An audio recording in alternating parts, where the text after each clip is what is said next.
Hey guys, welcome to Boxing Squared for boxing news and views from around the internet. Massive upset in the UK on a DAZN card. Matty Harris heading into this fight with Kostiantyn Dovbyshchenko. Unbeaten at 5-0, but unbeaten no more. So stopped in the fifth round of 6. And this really was a tale of sort of two halves of the fight, because Harris in total control after 2 rounds, starting to tire in round 3. And then, like David Price, the gas tank went to 0, and Matty Harris was just struggling to survive. So Matty Harris, 6'8", big unit, starts off pretty strong. Starts to find the range in round 2. He's peppering Kostiantyn Dovbyshchenko, the Ukrainian journeyman, who I've dubbed the new Kamil Sokolowski, and he started to land right hands and started to pepper Dobvshchenko with shots. And remember, coming into this one, you had Matty Harris being bullish and saying he was going to stop Dobvshchenko within a couple of rounds, that Dobvshchenko didn't know what was going to hit him. And here is actually some of the quotes from the Wasserman website, those comments. And after he drops Kostiantyn Dovbyshchenko in round 2 with a great right hand, you sort of thought, okay, well, maybe this is going to happen. There's been plenty of other fighters recently who really haven't been able to put a dent in Kostiantyn Dovbyshchenko. Remember, he's fought the likes of Vladislav Serenko, Alexander Zokozy, more recently, the big punching Moses Itoma, and Itoma got taken the distance. So for Harris to put him down, I thought, well, this is a good sign of the power, and obviously he set it up well. But there were signs at the end of round 3, which I had the first 3 rounds all to Harris, that Harris was starting to just slip a little bit, starting to look tired at the end of round 3. This is after the round. There were a few looping shots that got in right near the end of that round. And I thought, actually, Harris looks a little bit shaken up. And by the end of the 4th round, Matty Harris was basically out on his feet. He'd lost his shape. He could barely keep his hands up.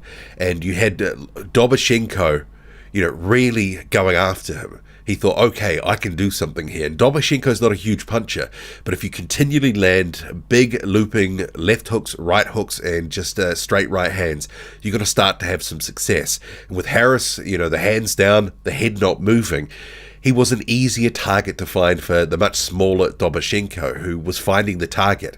And it was looking like it was going to be a bit of a struggle for Harris to just get out of this fight, but he couldn't. And I guess somewhat controversially, the referee in round 5 stopped this one with 1 second to go in that round. So you could make a case that maybe Harris was hard done by, but the referee's looking at what's in front of him. But Dobvshchenko just really started to go after Harris, who, David Price-esque, just the gas tank was on E, and he couldn't do anything. The mouth guard came out right at the end, and Dobvshchenko was just wailing away with looping shots, forcing the referee to jump in there. So we have a huge upset. And it's interesting because you had, just a year ago, Wasserman with their 2 main heavyweight prospects in Hosea Stewart and Matty Harris, who they were putting on shows. And in that span, they've both lost. Hosea Stewart had a draw, and then he had a loss, and that was against Franklin Ignatius, and now he's had a draw on a dinner show. And now we have Matty Harris, who was looking like the best of the rest, and someone who might be able to go, some places in the heavyweight division, getting stopped by a journeyman who, is durable, and he will give it his all. But if you are good enough, you are beating Kostiantyn Dovbyshchenko. This has exposed some flaws in Matty Harris's game, namely his gas tank. And I did think he was expending a little bit too much energy at different points in round 2 and 3, where he would sort of switch between being on the front foot and sort of throwing the jab, the right hand, hooks to the body, and then he would try to show a bit of a back foot game. And he was, I think, using up unnecessarily a lot of energy where he was sort of dancing around on the back foot, and clearly he needed that. I think with a guy like Dobvshchenko, if you've got good defense, you can cover up, you can catch his shots, you could basically trade with him and, get the best of the action. And that's what a lot of the guys that have fought with him of any note have done, that they've just basically tried to see him off with their jab, looking to land right hands, and because he's so durable, it's hard to get him out of there, but they've boxed smart. Harris here, took a few risks and used up a bit too much energy.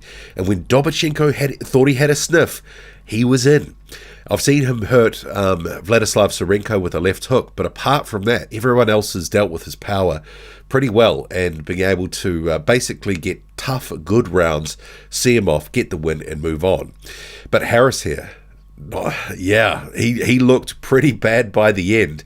And yeah, you have to say that this is a pretty bad look and a huge upset and a huge boon for the career of Kostiantyn Dovbyshchenko. Like I say, he's been starting to be the new Kamil Sokolowski, and I think this performance, stopping an unbeaten British prospect in the UK, it's very Sokolowski-esque, and it's a huge moment for his career. He will get more work, and I'm sure there will be guys that will be like, okay, I can go in there, I can face him, I can beat him. It's a good stern test. I think Moses Itoma, once he was not being able to hurt Dobvshchenko the way that he wanted to, he settled into a pattern and a routine of trying to outbox him. Harris was going after Dobvshchenko thinking, I can stop this guy. And that hubris ultimately was part of his downfall. But, his gas tank failed him. His hands came down. He wasn't moving his head. He became a target for Dobvshchenko to land on, and it happened. Massive upset, and we may see a rematch. I'm sure Harris will want it. He'll think, I'm better than this, and I'm sure he is. But ultimately, the tactics failed him on the night, and the gas tank too. What did you make of this fight? What did you make of the performance by Kostiantyn Dovbyshchenko? From coming from off the canvas to just a couple of rounds later, stopping Matty Harris, an unbeaten prospect. Yeah, this is why we love the sport, for moments like this, because it's the theatre of the unexpected. Drop a comment, loud and often, hit like, hit subscribe, follow me on Twitter, boxing_squared. I'm out.